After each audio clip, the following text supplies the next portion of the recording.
एक समय की बात है, एक राज्य में एक सुंदर सा राजकुमार रहता था।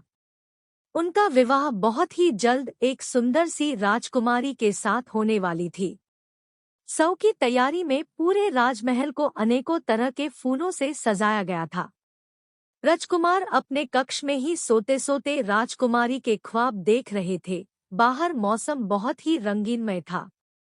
राजकुमार जब खिड़की से बाहर की ओर झांका तो उसे इस सुहाने मौसम में राजकुमारी से मिलने की इच्छा जाहिर की। इसलिए उन्होंने ने अपने राजमहल से सभी से छुपते छुपाते एक घोड़े को पकड़कर उसमें बैठ गए और अपने महल से दूर राजकुमारी से मिलने चले गए। जाते हुए बीच रास्ते में उन्हें पानी प्यास लगी। राजकुमार पानी की तलाश में किसी जलाशय की खोज करने लगे। कुछ समय में उन्हें एक जलाशय दिखाई दी। वह जलाशय के पास पानी पीने के लिए गए, मगर जलाशय पूरा सूख चुका था। राजकुमार बहुत दुखी हुआ। बहुत मुश्किल से तो जलाशय मिला था, मगर उसमें एक बूंद भी पानी था नहीं।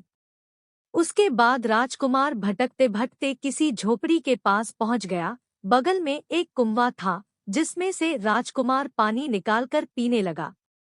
उसी समय एक बुढ़िया उस झोपड़ी से बाहर आई और कही, बेटा, यह तुमने क्या किया? यह कुआं एक श्रापित कुआं है। इसमें का कोई भी पानी पीता नहीं है। अब तुम हर रात को एक नरभक्षी बन जाओगे। उसके बाद तुम्हें कुछ भी याद नहीं रहेगा। तुम्हारे सामने कोई भी होगा, उसे तुम खाने के लिए उस पर हमला कर दोगे। इस पर राजकुमार ने कहा, हे माता, इसका कोई उपाय है क्या? आप ही इसका कुछ तोड़ बता सकती हैं। बुढ़िया ने कहा, बेटा, इसका सिर्फ एक ही उपाय है। यहाँ से 5 कोस दूर एक पहाड़ है, जिसमें एक संजीवनी बूटी नाम की पौधा है, जिसके रस को पीने से इस श्राप से मुक्ति मिल सकती है। और कहा, बेटा, लेकिन तुम्हें रात के समय किसी अच्छे से जगह में छुपना पड़ेगा, अन्यथा तुम किसी को भी हानि पहुंचा सकते हो। राजकुमार ने कहा, ठीक है माताजी। यह कहकर वहां से राजकुमार निकल गया।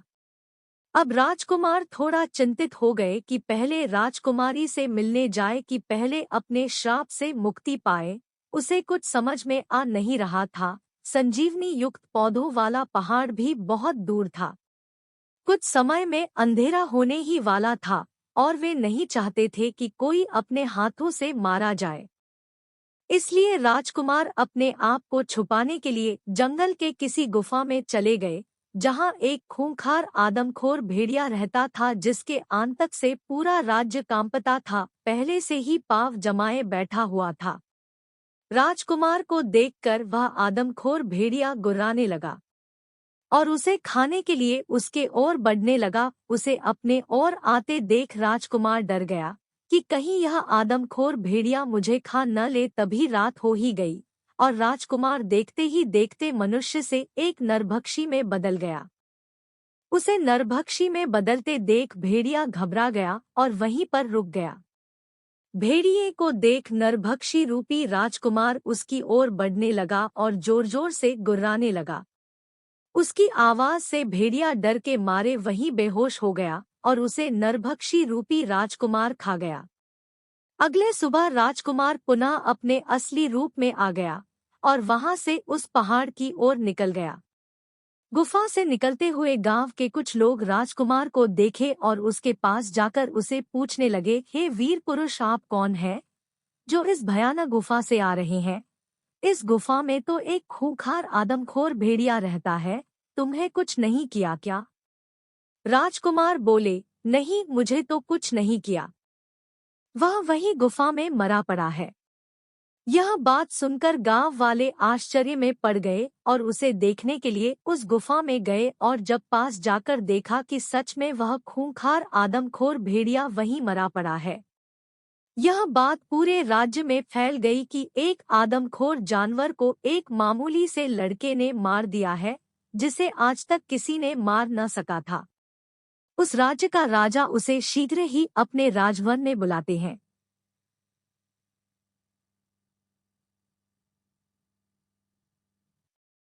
और उसे धन्यवाद कहकर कहते हैं, हे वीर पुरुष, आज तुमने मेरे राज्य को उस आदमखोर भेड़िए से मुक्ति दिलाई है। तुम्हारा पराक्रम सराहनीय है। अत तुम जो मांगो वो मुझसे मांग सकते हो। राजकुमार ने कहा, हे राजन, यह तो मेरा कर्तव्य था, मुझे कुछ नहीं चाहिए। राजा फिर भी अपनी खुशी से राजकुमार को एक जादुई कालीन भेंट में देकर कहता है, हे वीर पुरुष, यह छोटा सा भेंट हमारी तरफ से, तुम जहां भी जाओगे इससे तुम्हें जाने में आसानी होगी। यह जादुई कालीन तुम्हें तुम्हारे मंजिल तक कुछ ही समय में पहुंचा देगी।